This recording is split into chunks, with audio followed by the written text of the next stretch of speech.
Hey everyone, what is going on? So we're going to be talking about the Ultra League today, but this is going to be a little bit different because we're talking about the Ultra League Premier Cup. So yeah, we're just going to go and see which Pokemon I think are going to be good. Some of these Pokemon, quite a few of them actually, now that they could receive extra large candies and get up to level 50 or close to level 50, they're actually going to be really good for the Ultra League. And now I do understand that not a lot of us have these candy. In fact, none of us do probably, especially for some of these Pokemon on the top of the list. So that's okay. You might not see these Pokemon because of that. So just keep that in mind. I mean, you might start to see them maybe the following seasons after people are able to get these extra large candies. I certainly don't have them to invest. But these are the Pokemon I think that are going to be good, and thanks to PvPoke for the help. I really do appreciate it. Definitely go ahead and check them out as always. So let's go ahead and take a look at the Pokemon I think are going to be good. So we do have the S+ tier. So similar to the regular Ultra League, we have Galarian Stunfisk. Galarian Stunfisk is definitely going to be the top meta. It maxes out just below 2500. It's going to be really good. It's going to be pretty tanky. It's going to be doing a lot of damage. Mudshot, Rock Slide, Earthquake. We all know the moveset. We all see it in the Great League, but it's going to be good in the Ultra and the Ultra Premier Cup. So, unfortunately, you're going to need those extra large candies, though. So, keep that in mind. If you're not seeing many of these at all, it's because people don't have them. So, again, I just want to point that out. Next up, I think Mandibuzz is actually going to be good for this cup as well. It does need extra large candies. Let me know if you want me to make a guide on Pokemon that you could use, but you don't need extra large candies on as well, because a lot of these you do. And you know, I could also make a guide on Pokemon that you can use that are really good, that don't require extra large candies. For example, Scrafty definitely needs some help if it wants to reach 2500 with those extra large candies. So I haven't really seen it much in the Ultra League. I mean, occasionally maybe, but it was still a little bit too low. But now it's going to be a really strong fighting type option for the Ultra League Premier Cup. Yeah, just another solid pick. If you're not going with the Shadow Machamp, you can go with Scrafty. Going to be doing super effective damage to, first of all, to Galarian Stunfisk. It does resist Rock Slide, and Earthquake doesn't even KO it. So Scrafty is definitely going to be a good answer to Galarian Stunfisk. It has Foul Play as well, which, you know, Power Punch boost Foul Play. You guys have seen it in the Great League. Going to be a fantastic Pokemon. The next Pokemon we're talking about is going to be Shadow Swampert or the regular Swampert. This one doesn't need the extra large candies, and chances are you probably already have it invested. Definitely a solid pick. Going to be doing super effective damage, not only to Stunfisk, but it just does massive damage to even the fighting types. It does massive damage to anything that doesn't resist it, right? The Hydro Cannon going to do a lot to Skarmory, which is going to be eligible for the Ultra Premier Cup. Not only eligible, but good. But either way, you guys know how good Shadow Swampert is and the regular Swampert. So, Community Day is coming up, so get your Shadow Swamperts ready, or your regular ones. Moving on to the S tier, we do have Shadow Abomasnow. You could go with the regular one as well, but Shadow Abomasnow definitely going to be a pretty good pick for this cup. I mean, it's really solid in the Great League. There's no reason why it wouldn't be good for this league. I mean, we do have quite a bit of flyers, so you do have to watch out for that, but at the same time, it's also doing super effective damage, double super effective damage to Altaria, doing super effective damage to Mandibuzz, so it could fight back as well. You have Skarmory, which does need those extra large candies to accelerate in the Ultra League, so going to be really tanky, going to be pretty good. Yeah, pretty good Pokemon. Obviously, it is doing well against the other flyers, like against, you know, it's also doing well against fighting types. Fighting types are going to be neutral to it as well. So, going to be a pretty good one. You know, it's going to get walled by Galarian Stunfisk, but we see that in the Great League as well. So, definitely going to be a solid member. So, moving on from the Great to the Ultra League is that Skarmory. And then we have Altaria, same thing. Does need those extra large candies to boost up. I think this one needs to go to 50, or I'll have to check. But this one definitely needs those candies to be good in this cup. But it's going to be a Dragon user. You know, Dragon Breath, same attacks. Dragon Breath, Sky Attack, Dragon Pulse. You could go, what else does it have? Dazzling Gleam. But either way, the main attacks are going to be Dragon Breath and Sky Attack. Shadow Machamp is really good. We see it a lot in the Great and Ultra League. This is nothing new. It was good last Ultra League as well. The regular Machamp, I guess, could work, but I personally prefer the Shadow for the damage. So if you're not going to Scrafty, you can definitely go with Shadow Machamp. I honestly probably will myself. Moving on to the A tier, we have Galvantula. Galvantula joining in on the fun. Again, good in the Great League, but now it has more CP to it. It's going to be a pretty solid pick. Going to do well against those flying types, those new flying type Pokemon like Mandibuzz and Skarmory, right? So definitely going to be pretty solid user. It also does have that lunge, which is going to be strong against dark types, so that's going to be good. Driftblim is a Pokemon we have seen, so this is not necessarily a new one. We've seen it last season, or 2 seasons ago, I believe, in season 4, was it? Yeah, I think it was season 4. Driftblim is definitely a solid option, and a Pokemon that you will probably see. I mean, you'll probably see it. I mean, it's going to be doing a lot of damage to the flying types with Icy Wind. Shadow Ball doing a lot of damage. You guys know it.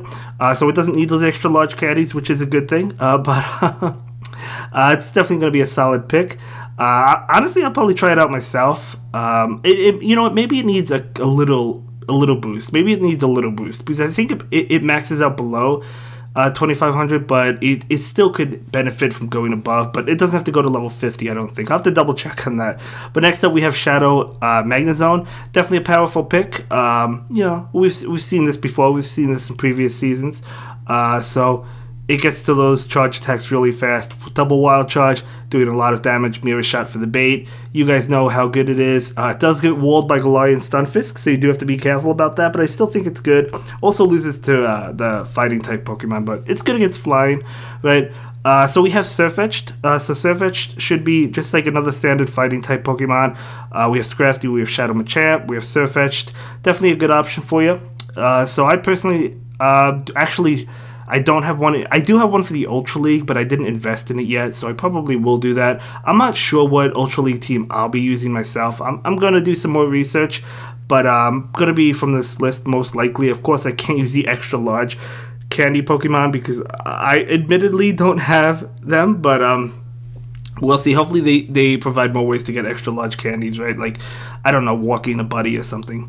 Next up, we have Umbreon. We know how tanky Umbreon is in the Great League. I said it's going to be good in the regular Ultra League. It's going to be good as well in the Ultra Premier Cup. So definitely catch those EVs. I see a lot of EVs. Get those extra large candies. Have one with Last Resort, a good one. Get it to 2500, just below 2500.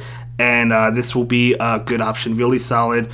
Yeah, I mean, really solid. I mean, it's going to be going toe-to-toe with Galarian Stunfisk. I don't know who wins that matchup, I'm going to be honest with you, but it's taking neutral damage, it's dishing out neutral damage, it's going to be really powerful. Just have to watch out for fighting types, and that's basically it. I mean, obviously, the lunge from Galvantula you have to watch out for, but really powerful Pokemon.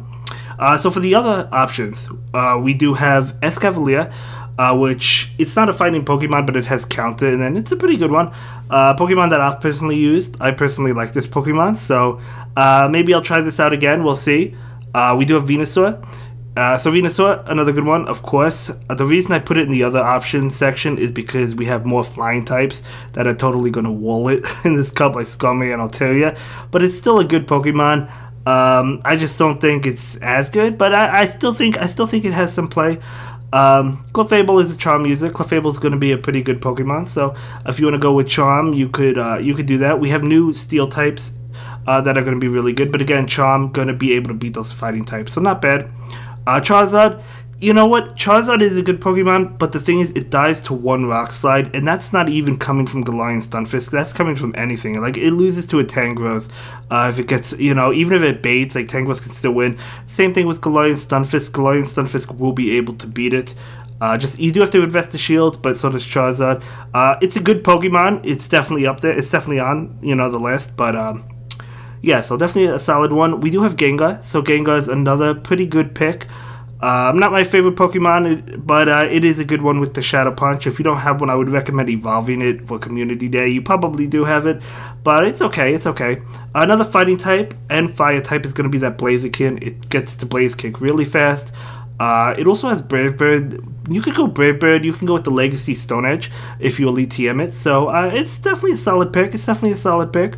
I personally have one myself. I don't know that I will be using one, but you know, it's up there. Electivire is a lot of fun. Electivire, Thunder Shock, Wild Charge, Ice Punch. I do not recommend the Flamethrower Community Day move. You want the other two moves, Ice Punch and Wild Charge. Gets to it super fast. It's just so squishy. So it needs shield. So basically, if you put Electivire on your team or Shadow Electivire, you basically probably want to have it in the back and try to get both shields before it comes in, and at least be up one shield.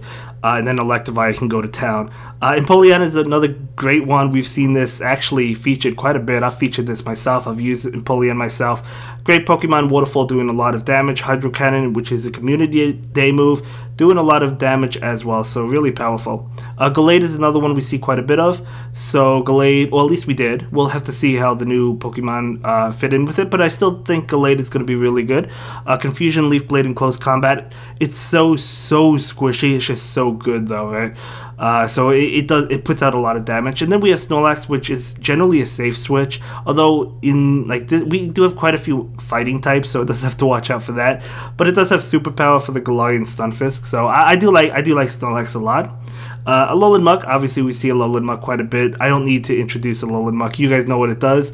And we do have Lapras, definitely a really good Pokemon. So Lapras is definitely a great one. So we have the solid team options.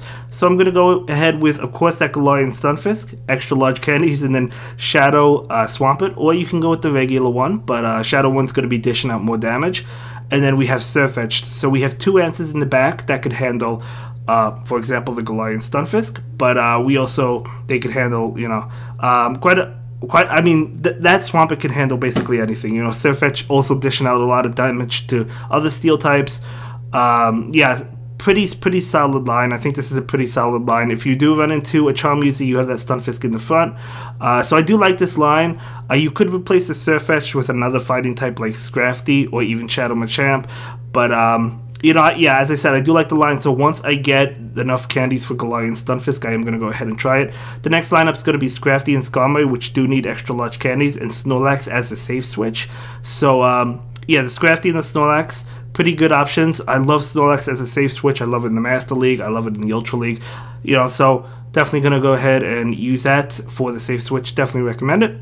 And for the next team, the last team I put up here, I deliberately picked Pokemon that did not need extra large candies. So we do see a Shadow Magnezone or a regular Magnezone. Shadow ones do more damage, but take more, of course. So it doesn't need extra large candies, and neither does Shadow Machamp. And then Empoliana doesn't need it either. So yeah, definitely a great team, in my opinion. You do have two steel types, so obviously you do have to watch out. But at the same time, if you're going up, let's say against Galarian Stunfisk, the Waterfall coming from Empoliana is going to be doing a lot of damage as well, even though Earthquake would KO it. Still dishing out a lot of damage. Very powerful team. I think this is a very powerful one. Steel is definitely very powerful. Does have to watch out for fighting though, so it might have a little bit of a weakness. But anyway, yeah, that's going to conclude this one. I will cover the Holiday Cup. I'll cover the Master League once those approach. But anyway, I hope you enjoyed the video, guys. Thank you so much for watching, and I'll see you in the next one. Have a good day. Bye.